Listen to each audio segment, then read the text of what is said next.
चुनावी मुद्दा क्या है? मेरा नाम किस पार्टी से लड़ने? मेरा नाम शंकर मुक्किरी है। मैं भिवंडी में रहता हूँ और लास्ट 4 पीढ़ियों से हम लोग भिवंडी में रहते हैं। मेरा जन्म भिवंडी में हुआ है। भिवंडी का सबसे बड़ा जो स्थानिक मुद्दा है, यहाँ की जो पावर लूम का मुद्दा है, टोरेंट का मुद्दा है। यहाँ पे भिवंडी जो टेक्सटाइल की नगरी, यंत्रमाग नगरी करके जानी जाती है, लेकिन केंद्र सरकार की गलत नीतियों की वजह से, टोरेंट पावर की और रेट टेरिफ की वजह से, पावर बिल ज्यादा आने की वजह से, इसके अलावा नोटबंदी की वजह से भिवंडी में जो टेक्सटाइल उद्योग है वो पूरी तरह बंद होने के कगार पर है।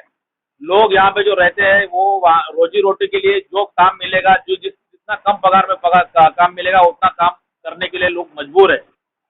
भिवंडी का जो आजू बाजू का एरिया, यहाँ पे गोडाउन का बहुत बड़ा पैमाने पे गोडाउन बढ़ रहे हैं। तो भिवंडी टेक्सटाइल में जो काम करने वाले मजदूर हमारे भाई बहन हैं, वो कम से कम पगार में भी गोडाउन में काम करने के लिए तैयार है।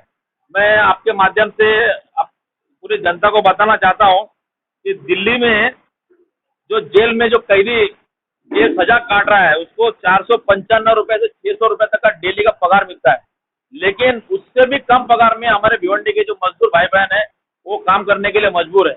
यहाँ पे 8,000, 9,000, 10,000, 12,000 पगार में लोग काम कर रहे हैं। मतलब दिन में 400 से 350, 400 रुपए में ये लोग अपना परिवार चलाने के लिए काम कर रहे हैं।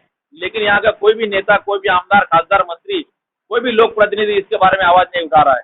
इस सबको मैंने ध्यान में रखते हुए आज भिवंडी असंगठित कामगार संगठन का हमने स्थापना किया है।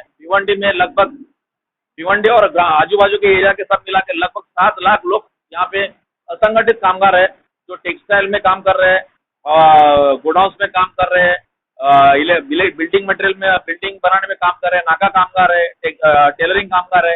ऐसे सब कामगारों को मैं इकट्ठा करके भिवंडी असंगठित कामगार संगठन का स्थापन किया है।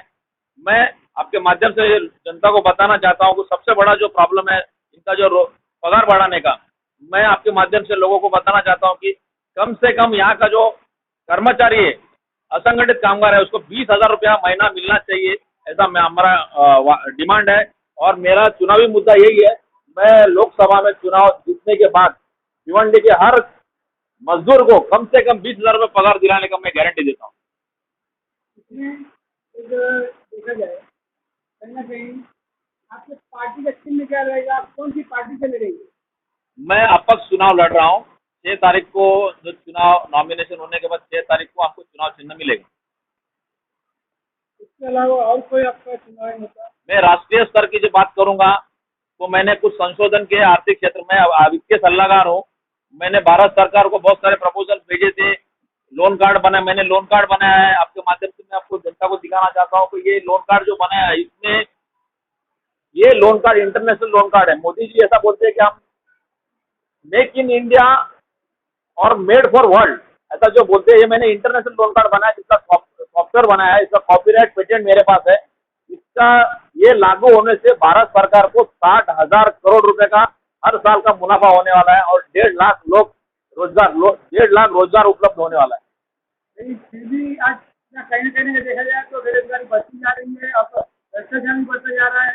और जहाँ बताया जा रहा है कि आप जैसे बता रहे हैं कि इससे सरकार को, भारत सरकार को फायदा होने वाला है, तो इसमें जब इतना फायदा होगा तो आज भारत देश इतना कर्जे में क्यों है? देश की जो गलत नीतियां है उसका खामियाजा देश की जनता भोग रही है। देश में जो भरोसे से सरकार चुनी जाती है, वो भरोसा सरकार चुनने के बाद तोड़ते हैं और यहाँ पे लोगों को टैक्स के रूप में, बेरोजगारी के रूप में यहाँ पे जनता अपना मार सहन करती है। शैक्षणिक क्षेत्र में आपका क्या कार्य रहेगा? मैं भिवंडी और देश के, अभी भारत सरकार ने नई आर्थिक नीति घोषित की है। आर्थिक नीति तब तक सक्सेस नहीं हो सकती जब तक यहाँ का जो सरकारी अधिकारी, सरकारी कर्मचारी, नेतागण अपने बच्चों लोग को सरकारी स्कूल में एडमिशन नहीं कराता है। जब तक स्कूल में आपके बच्चे लोग सरकारी स्कूल में नहीं पढ़ेंगे, तब तक सरकारी स्कूल का व्यवस्था जो है, सरकारी स्कूल का स्तर है, नहीं बढ़ेगा। और देखिए जो यहाँ पे हॉस्पिटल वगैरह नहीं उपलब्ध सरकारी, उसमें सही व्यवस्था नहीं, उसके लिए क्या करेंगे? भिवंडी में एकमात्र हॉस्पिटल है इंदिरा गांधी हॉस्पिटल, लेकिन इसका लोगों ने बार बार डिमांड करने के बाद भी यहाँ पे आरोग्य सुविधा का बहुत बड़ा प्रॉब्लम है। कोई भी प्रॉब्लम, बड़ा प्रॉब्लम आता है तो सीधा वो लोग इंदिरा गांधी वाले लिख के देते हैं, आईजी कलवा हॉस्पिटल जाओ थाना में, या फिर बम्बई में केम में जाओ। लोग हर 3-4 हर दिन में, हर 2-3 दिन में 2 या 3 लोगों की मौत होती है इंदिरा गांधी हॉस्पिटल में।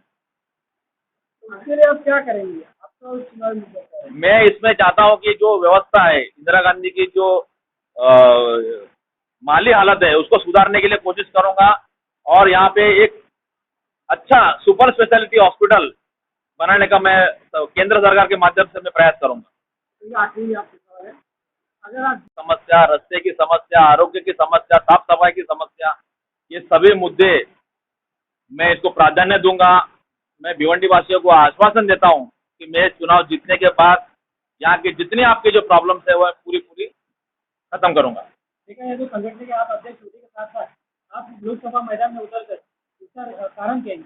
मैंने 1 साल से मैं भिवंडी लोकसभा चुनाव लड़ने की तैयारी कर रहा था, लेकिन जब मैं लोगों में गया, लोगों की चर्चा करने लगा, तो मेरे को सबसे बड़ा जो प्रॉब्लम लगा भिवंडी का, जो कर्मचारी यहाँ पे असंगठित कर्मचारी है, उनका पगारवाड़, यहाँ पे उन लोग बहुत कम पगार में लोग काम करते हैं। मैंने जैसा आपको बताया कि कैदियों से भी, जेल के कैदियों से भी कम पगार में भिवंडी का लोग मजदूर काम कर रहे हैं।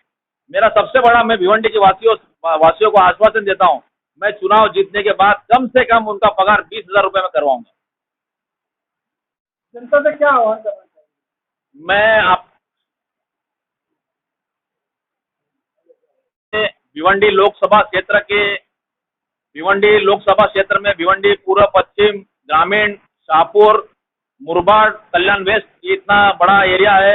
इन भिवंडी लोकसभा क्षेत्र के सभी मतदाता बंधु भगिनी सभी से मैं विनती करूंगा कि आप लोग मुझे मतदान दे, मुझे वोट दे और भिवंडी लोकसभा के क्षेत्र का विकास करने के लिए मुझे अवसर दे।